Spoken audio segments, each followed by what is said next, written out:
Through time, or in the past years, we've actually went with MoDOT and got the crash car in the past and actually put it out at different schools here, Blair Oaks, Russellville.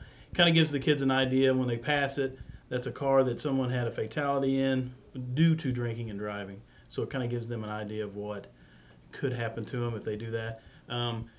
Recently, a couple weeks ago, we did a docudrama with Blair Oaks School, and what it was is we actually partnered with EMS, local law enforcement, fire, to show the kids the devastation of what would happen if they were drinking and driving. The docudrama actually goes into kids being hurt in the car, crashing into each other, and it shows them how it's going to affect their life later on, and then of course how it's going to affect their family's life, the monetary value, everything. So that's some of the things that we do to get ready. And then, of course, we have Project Prom, Project Graduation. Here at this school, we have Project Graduation or Project Prom, which starts fundraising at the beginning of the year. And the parents are really, really involved in this in conjunction with the school. And what they do is they raise money for prizes, TVs, Xboxes, tree stands, deer stands out here, things like that.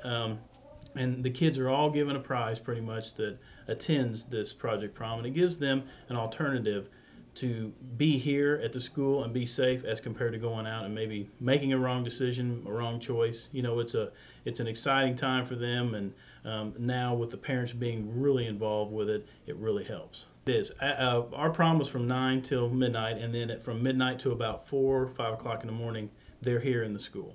And they play games. Parents are actually the ones involved in putting on the games. Like I said, it's very parent-driven and school-driven, so it's a good alternative. Student Council usually does a lot of this. They get with us or EMS. EMS sets it up and then partners with us and everybody else to make it. After the docudrama, it actually shows law enforcement responding, EMS responding, actually bringing them out of a car, fixing the people that have injuries or whatever.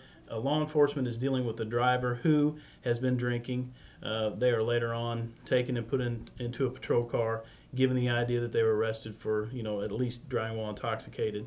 And then patients are actually flown in helicopters. Staff for Life comes out and does that.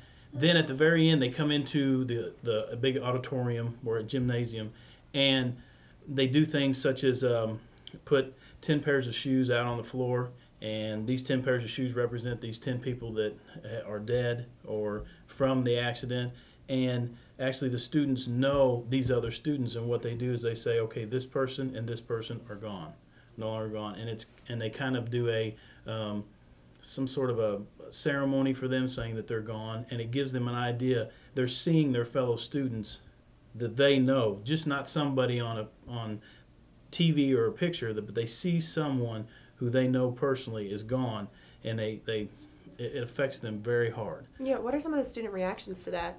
Some cry, some actually just can't look, and it's experiencing the full drama of excuse me, how it's going to happen to, okay, these people are gone, these kids are gone, and they don't even show up into the gymnasium. They are gone from the school, and they'll never get to see them again. And I think that sinks in with them more than actually seeing the lights and everything. It's the fact that they are gone and that they personally know these kids. I think with Project Prom, docudramas, Project Prom, Project Graduation, it's a great thing. Number one, the parents are very involved in this, which gets the kids more involved. And I think it's very effective that they have somewhere to go other than just driving around, having fun. They can have fun together, being productive inside the school, and win some good prizes. And I think they realize, too, that this is a good thing to do other than having a party somewhere and underage drinking and things like that. What was your turnout for Project Prom this year? Out of our juniors and seniors, we had almost, I'm just giving you an estimation, probably for Project Prom, everyone that signed up for prom, with the exception of maybe 2 or 3, came to Project Prom, and those 2 or 3 had some kind of other family thing that they couldn't stay later for, or a couple of them were sick or whatever. So we have a really good turnout. Of course, parental involvement, I say, is always very important. Make sure the parents tell them the effects that can happen, and not only physically but monetarily and things like that that go along with the docudrama. But they can have just as much fun with out drinking and hanging out with their friends as they can drinking. So get tips from students at school that maybe an underage party is going to happen that weekend. We contact our patrol division, who does an outstanding job of following up on these tips. And then, of course, they follow up from tips from callers from the public, and they respond to those tips very well. And then, of course, we let the kids know that we are aware that a party is going to happen. So they know, we know.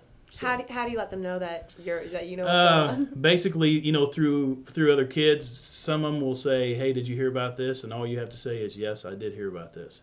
And they know exactly what's going to happen. Because once again, our patrol division does such an outstanding job of cracking down on this type of thing. When they know that we know, majority of the time, okay, I think we better not have this. We better do something else instead.